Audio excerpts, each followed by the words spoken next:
स्वागत है आपका आपके अपने चैनल स्टडी विद प्रदीप में। दोस्तों, हम लोग एग्जाम पॉइंट पढ़ रहे हैं। इसके पहले हमने 10 एग्जाम पॉइंट कर लिए थे। यूपी पीएससी के नाम से हमने पढ़ा था और इसको हमने बताया था कि ये बिहार के लिए भी महत्वपूर्ण है। हमने आपके प्लेलिस्ट में इन सभी एग्जाम पॉइंट को लगा दिया। चैनल पे आप प्लेलिस्ट देखेंगे तो हम लोग एंजियोस्पर्म तक के प्लेलिस्ट को पढ़ लिए थे। एंजियोस्पर्म का दूसरा जो पार्ट था वहाँ से लेकर के और 11 से लेकर के 20 तक का एंजियोस्पर्म की एनाटॉमी, एंजियोस्पर्म की मार्फोलॉजी, एंजियोस्पर्म की फिजियोलॉजी, ये पूरा पार्ट है। उसके बाद साइटोलॉजी है और साइटोलॉजी के बाद जेनेटिक्स का हिस्सा है। जेनेटिक्स के हिस्से के बाद आपका इकोलॉजी का हिस्सा है जो 21 से लेकर के 30 वाले पार्ट में है। तो 11th वाला पार्ट आज आपका स्टार्ट होता है, जहां पे एंजियोस्पर्म का पार्ट इज सेकेंड है। पार्ट फर्स्ट आपके जो है एग्जाम पॉइंट 10 में हमने आपसे करा दिया था। अब हम लोग स्टार्ट करते हैं। अगर आपको यह पीडीएफ चाहिए तो आप इस नंबर पे व्हाट्सअप करके हमसे यह पीडीएफ ले सकते हैं। इसी के साथ साथ कुछ नोट्स के भी पीडीएफ आपको मिल जाएंगे। क्योंकि समय बहुत कम है, इसके कारण हमने इसके लिए बहुत मिनिमम अमाउंट रखा है 199, और इस 199 में आपको ये मिल जाएगा। ठीक है, कारण ये है कि आपके पास समय कम है और पूरी तरह से हर एक टॉपिक का नोट्स अभी बन नहीं पाया है, तो इसलिए जितने का प्रिपेयर्ड है उतने का आपको इतने में दिया जा रहा है। बाकी हमारी कोशिश है, लेकिन इतना कम समय है कि उसमें हम ये भी नहीं कह सकते कि हम पूरा कर सकते हैं। प्रयास जारी है, जहां तक हो पाएगा हम आपको बताएंगे। तो जो तैयार है वह आपको 199 में प्रोवाइड कराया जा रहा है चैनल के माध्यम से। इस पर व्हाट्सअप करके आप इसके बारे में जानकारी प्राप्त कर सकते हैं। कह रहा गन्ने का वानस्पतिक नाम सैक्रम ऑफिसिनेरम है। अभी आपने छठ पूजा मिटाया और छठ पूजा के समय जब आप छठ पूजा मना रहे थे तो उस समय आपने देखा होगा गन्ने का आपने उपयोग किया। तो गन्ने का साइंटिफिक नाम आपको पूछा जाता है तो क्या होता है? Sacrum officinarum. ठीक है, यह ग्रेमनी पोएसी कुल का पौधा। पहली बार सबसे ज्यादा समस्या यही होती है किस फैमिली का है, तो आप कहेंगे इसका जो कुल है यानी फैमिली है, वो फैमिली क्या है? ग्रेमनी है। और ये पोएसी कुल या ग्रेमनी के पोएसी कुल से संबंधित है। इससे शक्कर प्राप्त की जाती है, यानी जो शक्कर तैयार की जाती है वो गन्ने के माध्यम से ही तैयार की जाती है। आप में से सभी लोग जानते हैं, लगभग हर एक जगह पे गुड़ बनता है और कहीं बहुत जगहों पे गन्ने जो है ये शुगर मिल है, तो वहां पे भी आप जानते हैं शुगर का फॉर्मेशन इसी से किया जाता है। तथा इससे उद्योग से प्राप्त सीरा, जो यहाँ से जिसे आप महिया कहते हैं, जो सीरा प्राप्त होता है उससे एल्कोहल का निर्माण भी किया जाता है। इसकी खोई, जो गन्ने से जूस निकालने के बाद जो बचा हुआ अवशेष होता है, गन्ने का जूस आप पीते होंगे तो जो अवशेष बच जाता है उसे खोई कहा जाता है, तो जलाने के लिए काम में आ जाती है। कहने का अर्थ है गन्ना 3 तरह से उपयोगी है। एक तरह से डाइसेक्राइड दे रहा है। गन्ने से कौन सा जूस निकलता है? गन्ने का जो जूस होता है इसमें डाइसेक्राइड पाए जाते हैं जिसका नाम होता है सुक्रोज। तो उसके अलावा गन्ने का साइंटिफिक नेम आपको याद करना है। गन्ने से क्या प्राप्त किया जाता है? शक्कर प्राप्त किया जाता है। जो इसका सीरा बच जाता है उस सीरे से क्या प्राप्त करते हैं? उस सीरे से एल्कोहल प्राप्त करते हैं। गन्ने का जो अवशेष जूस निकालने के बाद बचा होता है उसे खोई कहते हैं और उससे जलाने के लिए उपयोग में लाया जाता है। तो गन्ना कहीं ना कहीं आपके लिए लाभदायक हो गया। आगे बढ़ते हैं। छोटे अन्न कणों वाले धान्य फसलें घास मिलेट कहलाते हैं, यानी इन्हें क्या कहते हैं? हम लोग मिलेट कहते हैं। जैसे छोटे अन्न वाले जैसे बाजरा है, ज्वार है, राई है, इसके साथ ही साथ धान्य की फसलें और घास, इन सबको मिलेट्स कहलाती हैं या मिलेट्स में कहा जाता है। इसका उपयोग भोजन तथा पशु आहार व चारे के रूप में किया जाता है। बाजरा एक मिलेट्स की फसल है। बाजरा की अगर बात करें, बाजरा आप सब लोग जानते होंगे, बाजरा आपके पूरे बिहार में बोया जाता है। तो बाजरा एक मिलेट्स की फसल है। इसका वानस्पतिक नाम पेनिसिटम टाइफाइडिस है। इसका वानस्पतिक नाम क्या है? पेनिसिटम टाइफाइडिस है। भारतवर्ष में उगाई जाने वाली मिलेट्स में बाजरा महत्वपूर्ण फसल है। इसके अलावा ज्वार और रागी भी महत्वपूर्ण फसल मिलेट्स के अंतर्गत माने जाते हैं। चाय जो आप रोज सुबह शाम दोपहर किसी मेहमान के आने पे हर वक्त पीते हैं, तो चाय का वैज्ञानिक नाम आपको जानना चाहिए। चाय का जो वैज्ञानिक नाम है उसका नाम है कामेलिया साइनेंसिस। क्या नाम है? कामेलिया साइनेंसिस जो है ये चाय का वैज्ञानिक नाम होता है, वानस्पतिक नाम है। इसकी सीरस्थ, यानी जो पौधा होता है, पौधे का जो ऊपरी हिस्सा होता है इसे सीरस्थ भाग कहते हैं। तो इसके सीरस्थ पे जो कलिकाएं बनती हैं को सामान्यतः गोल्डन बड के नाम से जाना जाता है। यानी जो कली बनती है, इस सबको देखिए जल्दी जल्दी बनाया गया, इन सबको हाईलाइट नहीं किया गया, नहीं तो इन सबको हाईलाइट किया जाता है, तो इन्हें गोल्डन बड कहा जाता है। ठीक है, आगे बढ़ जाते हैं। अगला कामेलिया साइनेंसिस नामक पौधा, कामेलिया साइनेंसिस किसका साइंटिफिक नाम हो गया? चाय का। तो चाय की बात हो रही, से चाय प्राप्त की जाती है। चार नहीं है, इसमें कई जगह पे टाइपिंग मिस्टेक है, चार लिख दिया गया, चार नहीं चाय है। चाय प्राप्त की जाती है। यह थिएसी कुल से संबंधित है। तो इसका कुल भी आपको याद रखना, किस फैमिली का सदस्य होता है चाय, तो चाय थिएसी कुल का सदस्य होता है। चाय में उत्तेजक गुण, जिस इसमें उपस्थित कैफीन, चाय में उत्तेजक के लिए अलग अलग तत्व पाए जाते हैं, जैसे कि इसमें कैफीन होता है जो मानसिक और पेशी उत्तेजक के रूप में कार्य करता है। यानी मांसपेशी, जो आपके मानसिक दबाव है मेंटल लेवल पे, और जो पेशी है मांसपेशियों पे, उसको उत्तेजक के रूप में कार्य करता है। मतलब आपको एक तरह से राहत महसूस होती। इसके अतिरिक्त चाय में, अगर ये चार नहीं है चाय है, ठीक है, ये चाय में 2.5% थीन पाई जाती है और 13 से 18% टैनिंग व बाष्पशील जो है तेल पाए जाते हैं। चाय का रंग, इसका स्वाद, इसकी उपस्थित टैनिंग के कारण चाय की पत्तियों का रंग, उसमें क्यूरिंग, चाय की पत्तियों को जो पहले पकाया जाता है फिर क्यूरिंग की जाती है, तो उस प्रक्रिया को क्यूरिंग कहते हैं, कटिंग के की गुणवत्ता पर निर्धारित करती है। यानी चाय की पत्ती का जो उपस्थित स्वाद है वह टैनिंग के कारण है, और चाय की पत्ती का रंग किस पे डिपेंड करता है? क्यूरिंग पे, कितनी अच्छी उसकी क्यूरिंग की गई है, तो जो चाय की पत्ती का गुण बनाता है। उसके बाद आ जाते हैं, बहुत इंपॉर्टेंट पॉइंट ये भी आपका है यहाँ पे, रोल्फिया सर्पेंटाइना। रोल्फिया सर्पेंटाइना अर्थात इसका क्या कहते हैं? सर्पगंधा कहते हैं। ये एपोसाइनेसी परिवार का सदस्य है। कुल मतलब परिवार का सदस्य है। यह एक द्विबीजपत्री बहुवर्षीय झाड़ीदार संपुष्पक और महत्वपूर्ण औषधि पौधा होता है। इस पौधे का पता सर्वप्रथम लियोनार्ड राल्फ, किसने लगाया था? इस पौधे का पता सर्वप्रथम लियोनार्ड राल्फ ने 1582 में लगाया था। सर्पगंधा के औषधि गुण मुख्यतः पौधों की जड़ों में पाए जाते हैं। इसमें अनेक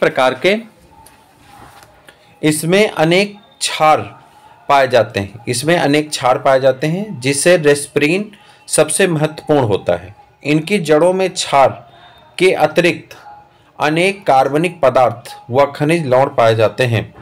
सर्पगंधा की जड़ें पित्त रोग, जो पित्त बनता, बाइल जूस जिसे कहते हैं, पित्त, पौष्टिक आहार के रूप में आता है। और उसके बाद पित्त, ज्वरहर यानी बुखार को कम करने के लिए उपयोग में आता है। निद्राहर, निद्रा रोग में इलाज के लिए आता है।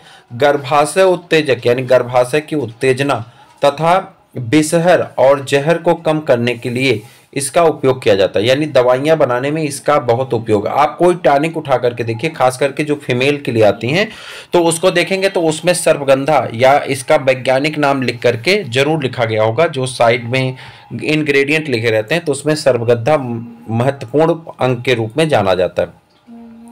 जड़ों का रस अथवा अर्क, जिसे अर्क कहते हैं,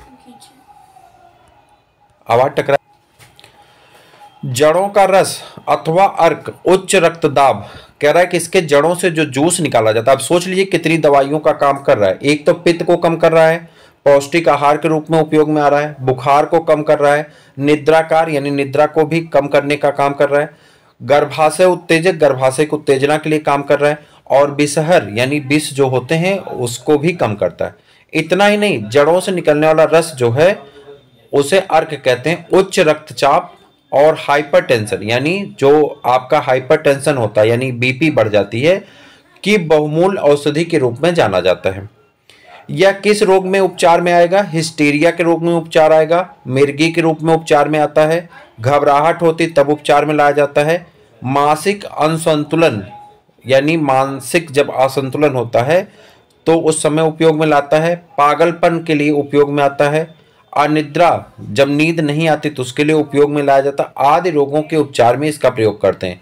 अब देख लीजिए, एक दवा है 7 से 8 रोगों में काम कर रही है, अर्थात ये आपकी परीक्षा की दृष्टि से भी महत्वपूर्ण है, क्योंकि इकोनॉमिक बॉटनी आपके सिलेबस का एक हिस्सा है, जहां पे सबसे ज्यादा पूछे जाने वाले प्रश्नों में यह प्रश्न आपका शामिल है, रोल्फिया सर्पेंटाइना। देखिए, किसी को नहीं पता है कौन सा पेपर आएगा, लेकिन इतनी बात तो अवश्य पता है कि पेपर हमारा जो सिलेबस डिजाइन है उसी में से आएगा। तो ये सब चीजें ऐसी हैं जो आपके परीक्षा का हिस्सा बनेंगी और आपके परीक्षा में आपके सामने आएंगी।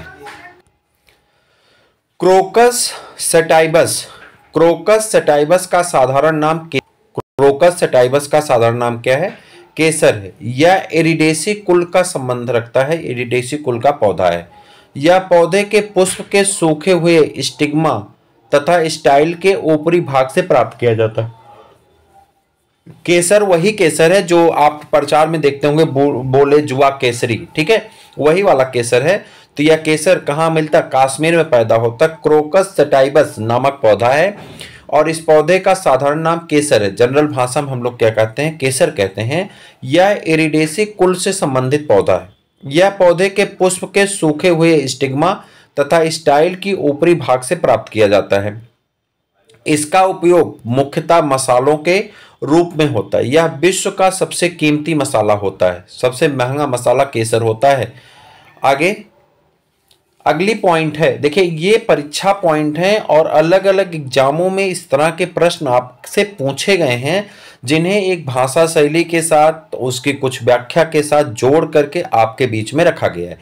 कई बार कोशिश की जाती है कि शार्ट में 2-3 प्रश्न आ जाएं, तो थोड़ी सी भाषा आपको टेढ़ी मेढ़ी लगेगी, लेकिन इसका अर्थ ये नहीं कि वो, चूंकि अगर उस सेंटेंस को पूरा एक सेंटेंस के रूप में बनाया जाए ना, बहुत बड़ी लाइन हो जाएगी, तो थोड़ी सी कट पेस्ट करके टेढ़ी मेढ़ी लाइन आपको लगेगी, लेकिन उसका अर्थ समझने की कोशिश करिए, उस प्रश्न को समझने का प्रयास करिए। जैसे ये प्रश्न आप देखिए, कह रहा है कि एस्पेरगस पड़ाव पर्व का एक उदाहरण है। पहला, अब पड़ाव पर्व क्या होता है? तो इसका उदाहरण का एस्पेरगस। एस्परगस एक साकी बहुवर्षीय पौधा है। अब यहाँ पे पहले तो ये चाहिए था, फिर ये चाहिए था, लेकिन आपको सेट करने के लिए दे दिया गया। इसका तना प्रकाश संश्लेषण हो पत्ती सदृश रचना पड़ाव पर्व का निर्माण करता है। ठीक, क्लेडोड हरे रंग की सुई के समान होता है। इसमें सिर्फ एक पर्व पाया जाता है, यानी एक गांठ पाई जाती है। पैपवर सेमनीफेरम, ये तो बहुत फेमस है, मैंने पिछले भी वीडियो में आपसे पूछा था, लेकिन आपने कमेंट कोई नहीं किया था। आपको बताना, पैपवर सेमनीफेरम पेबरेसी कुल का प्रमुख पौधा। आप में से मैं बता दूं, जिन लोगों ने पिछले 10 एग्जाम पॉइंट नहीं देखे हैं, आप भरोसा करिए कि उनको एक बार अवश्य देख लीजिए। आपके एग्जाम में से मैं आपको बता रहा हूं कि जो ये 20 से 22 एग्जाम पॉइंट्स आपके हो जाएंगे, 1 या 2 तारीख तक हो जाएंगे, ये 20 या 22 एग्जाम पॉइंट आप केवल करके चले जाइए, कुछ मत पढ़िएगा। अगर नहीं पढ़ पा रहे हैं तो इतना करके चले जाइए। मैं आपको बता दूं, कम से कम 40 प्रश्न आपके मिलेंगे। 40 प्रश्न पक्के हैं आपके इसी एग्जाम पॉइंट्स में से। 22 एग्जाम पॉइंट को पढ़ लीजिए। 22 एग्जाम पॉइंट का मतलब आप मान चलिए कि मिनिमम आपका जो टाइम लगेगा, तो 22 एग्जाम पॉइंट का मतलब हो जाएगा कि एक एग्जाम पॉइंट पर 40 मिनट ले लेते हैं, तो 22 चौक 88, 880 मिनट। 880 मिनट को हम 900 मिनट कर देते हैं। 900 मिनट का मतलब हो गया कि अगर 60 से भाग देंगे तो ये हो जाएगा 2 तिहाई और 2 तिहाई 6, नहीं 3 दूनी 6, 3 त्रिका 9, 30/2, लगभग 20 घंटा, मैक्सिमम 15 घंटा आ रहा है, मतलब हम कह रहे हैं 20 घंटा। कोई कोई बड़ी है तो 20 घंटा अगर आपने पढ़ लिया, 20 घंटे का है पूरा पढ़ लिया, तो ये मान चलिए कि आपके 40 प्रश्न पक्का है।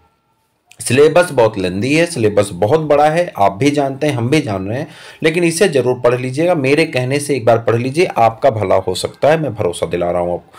कह रहा पैपवर सेमनीफेरम पेपरेसी कुल का पौधा है। इसका फल अनेक बीज युक्त कैप्सूल होता है जो छिद्र अथवा कपाट द्वारा संपुट होता है। इसके अपरिपक्व कैप्सूल से दुधिये लेटेक्स से अफीम प्राप्त होती। कह रहा अपरिपक्व कैप्सूल जो होता है उसका दुधिया लेटेक्स जो निकलता है उसी से अफीम प्राप्त की जाती है, अर्थात ओपियम प्राप्त होता है। अफीम में अनेक एल्केलॉइड्स पाए जाते हैं, जैसे मार्फिन, कोडीन, पेपेवरीन, नार्कोटीन आदि प्राप्त किए जाते हैं। अफीम अनेक औषधियों में शांतिकर के रूप में प्रयुक्त की जाती है। अफीम की लत हानिकारक होती है। अगर किसी को अफीम की लत लग जाती है तो वह हानिकारक होता है। हालांकि अफीम का उपयोग दवा के लिए किया जाता है, लेकिन यह नशेड़ी दवाइयों के श्रेणी में भी आता है। आगे बढ़ जाते हैं। अगला जो आपका एग्जाम पॉइंट्स है वो है एग्जाम पॉइंट नंबर 9, हींग। हींग अक्सर आप देखे होंगे कि आपके घर सब्जियों में, दालों में डाला जाता है। जब पालक वाली दाल बनती है तो उसमें भी डालते हैं, और कोई भोज्य पदार्थ बनाते हैं तो उसमें हींग डाला जाता है। हींग की कई नमकीन भी आती हैं, आप सब खाए होंगे। हींग जिस पौधे से प्राप्त की जाती है उसका नाम है एम्बलीफेरी कुल का पौधा है। वह किस कुल का पौधा है? एम्बलीफेरी कुल का पौधा होता है।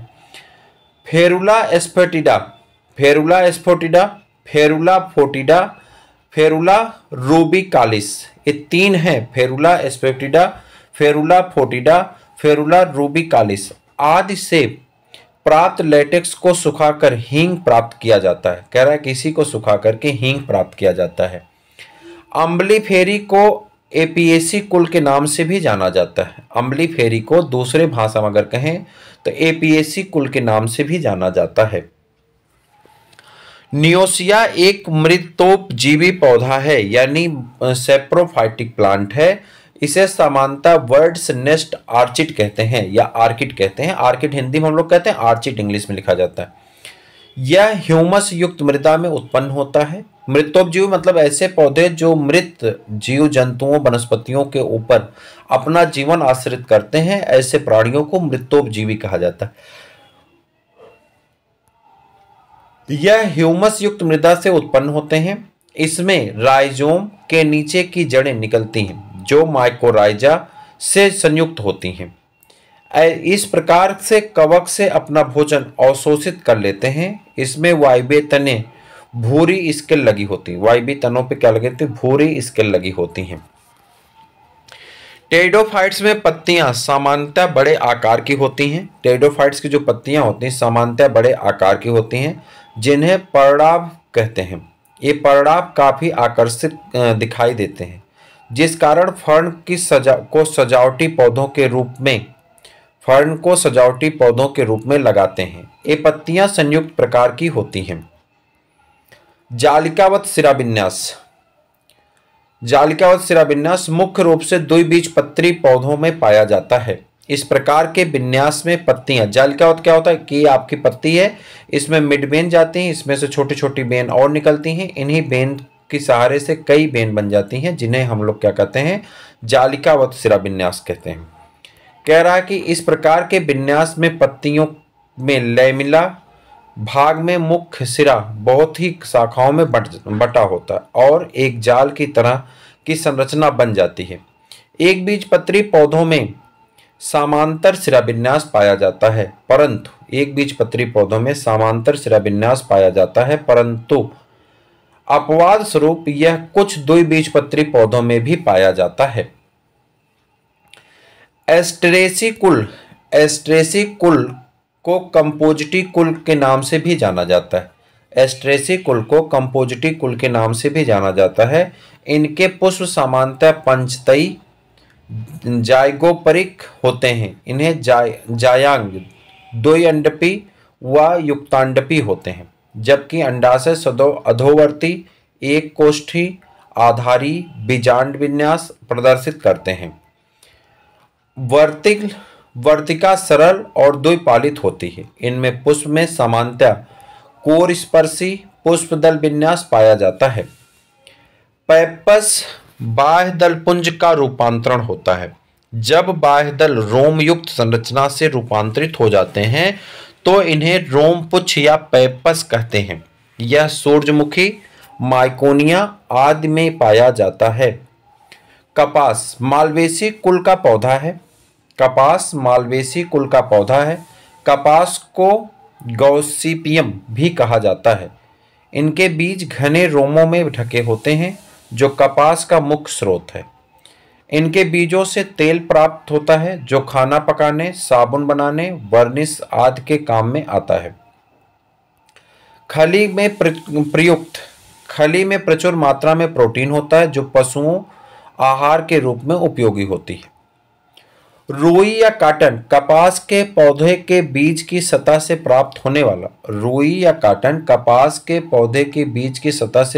होने वाला रेशा है। यह फ्रूट फाइबर नहीं है, यह एक बीज फाइबर है। क्वायर जो है नारियल के फल के मीजोकार्प से प्राप्त किया जाता है। क्वायर जो है नारियल के फल के मीजोकार्प, याद रखिएगा, मीजोकार्प से प्राप्त किया जाता है। जूट कहाँ से प्राप्त होता है? तना फाइबर है, जो जूट पौधे के तने से प्राप्त किया जाता है। फ्लैक्स फाइबर यह अलसी के ब्लास्ट फाइबर या भीतरी छाल से प्राप्त किया जाता है। ग्लोम्स सहपत्र का रूपांतरण है। सहपत्र छोटी पत्तीनुमा संरचनाएं होती हैं जिनके अक्ष में पुष्प विकसित होता है। यदि पुष्प में सहपत्र उपस्थित हो तो पुष्प सहपत्री तथा यदि अनुपस्थित हो तो पुष्प असहपत्री कहलाते हैं। लिग्यूमिनेसी अर्थात फेबेसी कुल के पौधे में, लिग्यूमिनेसी दलहनी फसल को कहते हैं, अर्थात फेबेसी कुल के पौधों में सीमांत बीजांड व्यास पाया जाता है। इस प्रकार के बीजांड व्यास में अंडाशय एक अंडपी, ध्यान समझिएगा सीमांत अंडाशय बीजांड किसे कहते हैं, कह रहा इस प्रकार के बीजांड व्यास में अंडाशय एक अंडपी व एक कोष्ठी होता है तथा बीजांडसन अंडक के दोनों उपांतों के जोड़ अर्थात अभ्यस्त संधि से विकसित होता है। मटर पैप्लियोनेसी उपकुल या सदस्य है। मटर पैप्लियोनेसी उपकुल या कुल लिग्यूमिनेसी का एक सदस्य है। इसमें ध्वजक अर्थात बैक्सिलरी प्रकार का दल विन्यास पाया जाता है।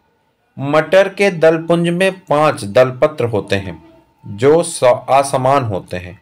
सबसे ऊपरी और सबसे बड़े दलपत्र को स्टैंडर्ड या बैक्सिलम कहते हैं। 2 स्वतंत्र पार्श्वी दलपत्र को विंग्स या एली कहते हैं। 2 स्वतंत्र दलपुंज को विंग्स या एली तथा भीतर के 2 दलपत्र को कील या कैरिना कहते हैं जो पुंकेसर एवं जायांग को आच्छादित किए रहता है। सूरजमुखी एक तैलीय बीज फसल है। सूरजमुखी का वैज्ञानिक नाम हेलियंथस एनस है। कह रहा सूरजमुखी जो है आपका तेली बीज है, इससे तेल निकाले जाते हैं। सूरजमुखी का वैज्ञानिक नाम हेलियंथस है। सूरजमुखी सबसे अच्छा किसका उदाहरण होता है आप जानते हैं? सूरजमुखी जो है जब प्रकाशानुवर्तीगत होती है तो सबसे अच्छा उदाहरण माना जाता है। जैसे जैसे प्रकाश दिशाओं को बदलता है वैसे वैसे सूरजमुखी के पुष्प की दिशाएं भी बदल जाती हैं। सबसे अच्छा जो है प्रकाशानुवर्तीगत का उदाहरण माना जाता है। इसका वैज्ञानिक नाम क्या होता है? हेलियंथस एनस है। यह कंपोजिटी कुल का पौधा है। सूरजमुखी किसका पौधा? कंपोजिटी कुल का। इनके बीजों से खाद्य वसी तेल प्राप्त किए जाते हैं। खाने वाले तेल इनके बीजों से प्राप्त होते हैं। कंपोजिटी या एस्ट्रेसी कुल के पौधों में रश्मि पुष्पक एवं बिंब पुष्पक और बाह्यदल पुंज अनुपस्थित या रोमयुक्त अर्थात पैपस में परिवर्तित हो जाते हैं। यह रोम गुच्छ बीज से लगा रहता है और बीज के प्रकीर्णन के समय पैरासूट की भांति कार्य करता है। सोलेनेसी कुल में पुंकेसर दलग्न होते हैं। इनके पुतंत छोटे व असमान और पराग दोष अग्र स्पर्शी होते हैं। उसके बाद अगला है सेंट्रोनेला। सेट्रोनेला तेल सिम्बोपोगान नार्डर्स नामक पौधे की पत्तियों से प्राप्त होता है। सेंट्रोनेला तेल का उपयोग किसमें? साबुन बनाने तथा कीट निवारक के रूप में उपयोग में लाए जाते हैं। सिम्बोपोगान ग्रेमनेसी अर्थात पोएसी कुल का पौधा होता है। पत्रकंद अर्थात बुलबिल कायिक या पुष्पी कलिकाओं का रूपांतरण होता है। पत्रकंद बुलबिल कायिक या पुष्पी कलिकाओं का रूपांतरण होता है। यह भोजन के संग्रह में फूल जाता है। पत्रकंद कायिक जनन में सहायक होता है।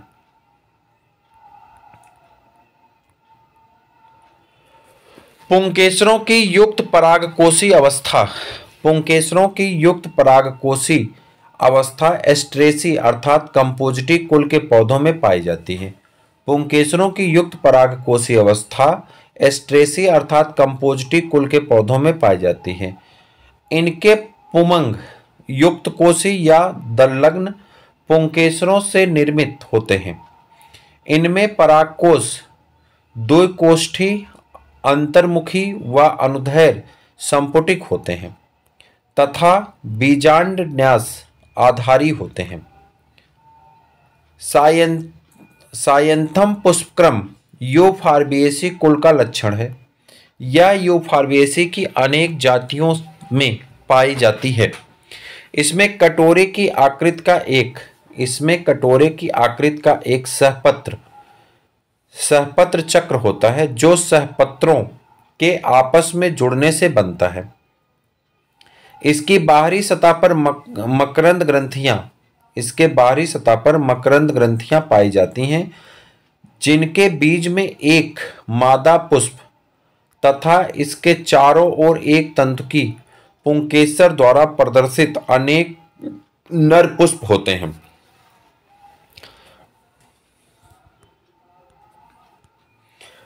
यूफॉर्बिएसी कुल के पौधे से क्षीर एवं एक लिंगी पुष्प प्राप्त होते हैं। एक लिंगी पुष्प गुच्छों के रूप में पाए जाते हैं, जिन्हें साइथियम कहा जाता है। कुछ पौधों का क्षीर लाभदायक होता है, जो तेल या मोम के स्रोत होते हैं। जेट्रोपा क्रोटान, रिसिनस कम्युनिस आदि इस कुल के प्रमुख उदाहरण होते हैं। C3 कार्बन, आप जो वह पौधा जो 3 कार्बन मॉलिक्यूल, जब प्रकाश संश्लेषण होता है तो 3 कार्बन मॉलिक्यूल यानी PGA फास्फोग्लिसरिक एसिड का निर्माण करता है, ऐसे पौधे को C3 प्लांट कहते हैं। और जिन पौधों में जो है प्रकाश संश्लेषण के दौरान C4 पौधा क्या कहते हैं, 4 कार्बन मॉलिक्यूल का तक तो ऑक्सैलोएस्टिक एसिड बनता है, उसे क्या कहते हैं, C4 पौधे कहते हैं।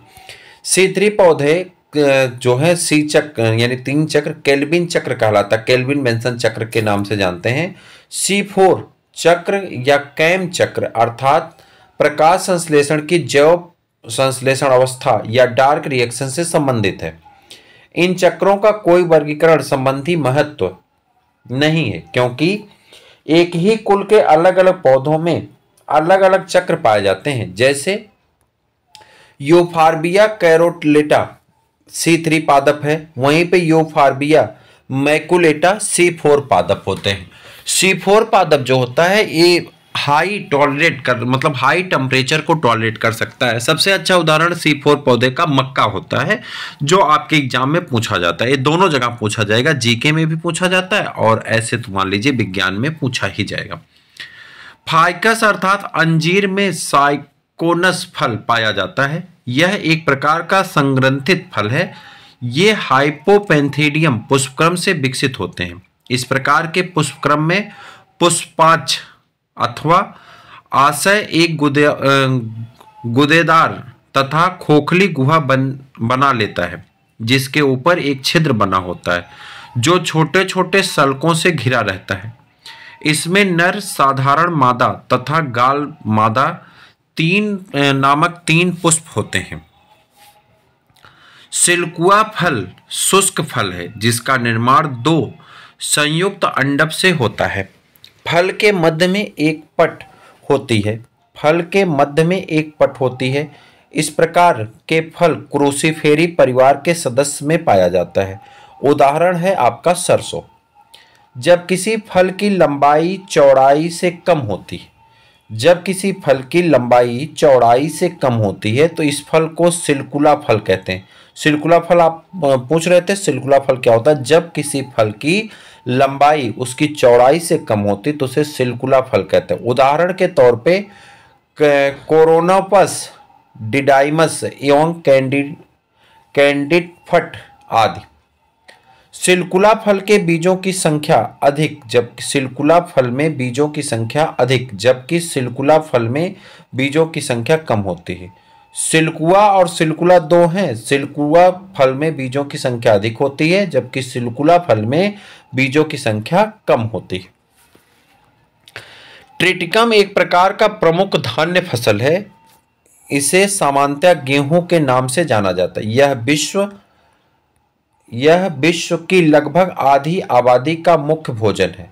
इसे मिलेट नहीं है, जबकि अन्य 3 विकल्प यथा पेनिकम और एलुसाइनी मिलेट्स हैं। सिनकोना की छाल से मलेरिया के प्रसिद्ध दवा कुनैन उत्पन्न की जाती। कह रहा सिनकोना की छाल से मलेरिया की प्रसिद्ध दवा कुनैन प्राप्त की जाती। मलेरिया मच्छर से फैलने वाला रोग है।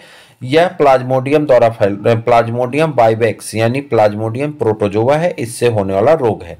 सिनकोना जो है ये आपका सदाबहारी वृक्ष है, जो कि जहां 200 सेंटीमीटर से ज्यादा बारिश होती वहां पे पाए जाते हैं।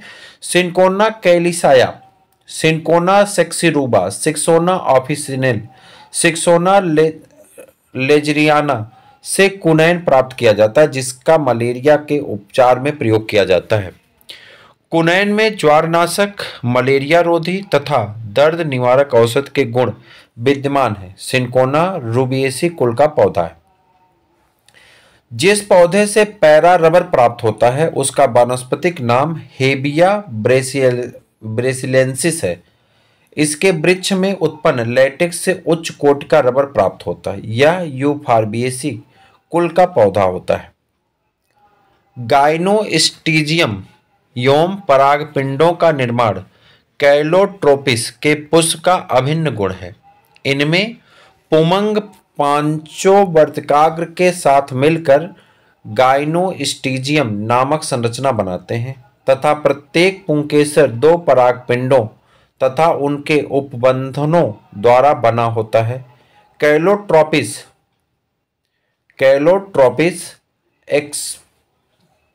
एक्सलोपीडियसी कुल का पौधा है। ब्यूटिया मोनोस्पर्मा को जंगल की आग के नाम से जाना जाता है। इसे सामान्य पलाश ढाक के नाम से भी जाना जाता है। यह फेबेसी कुल का पौधा होता है। ठीक, इसके बाद आ जाते हैं,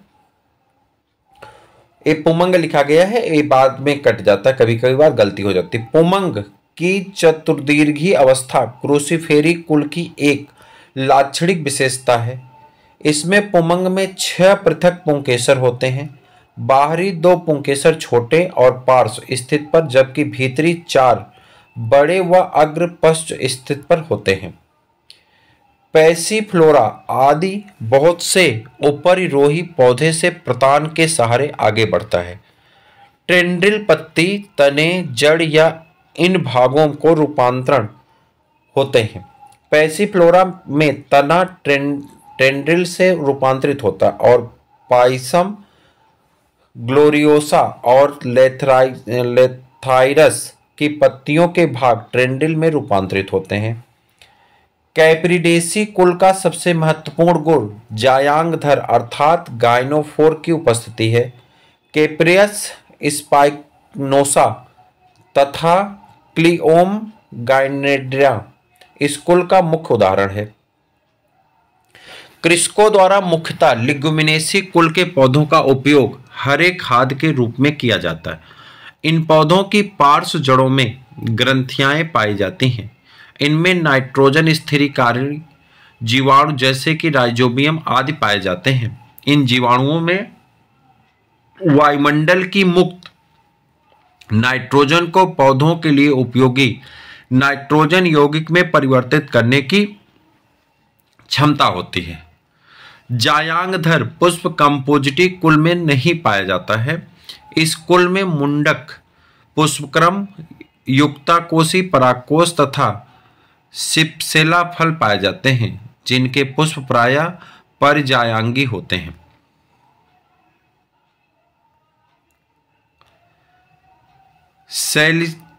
सेलिक्स परप्यूरिया के पौधे से प्राप्त लकड़ी से क्रिकेट बैट बनाए जाते हैं। सेलिक्स परप्यूरिया के प्राप्त पौधे से क्रिकेट के बैट बनाए जाते हैं। मोरस एल्बा की लकड़ी से बहुत से खेल के सामान जैसे कि hockey stick, tennis racket, cricket stumps आदि बनाए जाते हैं। शीर्ष अथवा मुंडक पुष्पक्रम सूर्यमुखी में पाया जाता है। इसमें मुख्य अक्ष का आशय चपटा होता है। पुष्पक आवृत्ति होते हैं तथा आशय पर इकट्ठे लगे रहते हैं। कैपिटुलम पुष्पक्रम में पुष्पक्रम वृंत चपटा होकर इसका आधार बना लेता है तथा इस पर छोटे छोटे आवृंत पुष्प लगे होते हैं, जिन्हें पुष्पक कहते हैं। उदाहरण क्राइसेंथियम, हेलियंथस एनस अर्थात सूरजमुखी, एजरेटम इत्यादि। साइप्रेसी कुल में प्रत्येक लघु बीजाणु जनन कोशा से केवल एक लघु बीजाणु विकसित होकर परागकण बनाता है। अर्धसूत्रीय विभाजन के फलस्वरूप बने हुए 4 माइक्रोस्पोर न्यूक्लियाई में से केवल एक का विकास के फलस्वरूप परागकण बनना इस कुल का विशेष लक्षण है। 3 अन्य निष्क्रिय हो जाते हैं। पुंजयांगधर कैप्रिडेसी कुल का विशिष्ट लक्षण है। इसके पुमंगधर तथा जायांगधर दोनों पाए जाते हैं। विपर्यस्तता की घटना आर्किडेसी कुल के पौधों में देखी जाती है। तो ये आपका पूरा जो है 50 क्वेश्चन का आपका प्रश्न था, जो आपके एग्जाम पॉइंट के नाम से जाना जाता है। इसके पहले 10 एग्जाम पॉइंट आपको कराए गए हैं। 11th नंबर का एग्जाम पॉइंट ये है। आप अपने मित्रों को भी शेयर करिए, एक बार जरूर पढ़ के जाइएगा, आपको इसका लाभ आपके एग्जाम में अवश्य मिलेगा। तो आज के लिए इतना ही, फिर मिलते हैं किसी और वीडियो में, तब तक के लिए इजाजत दीजिए। जय हिंद।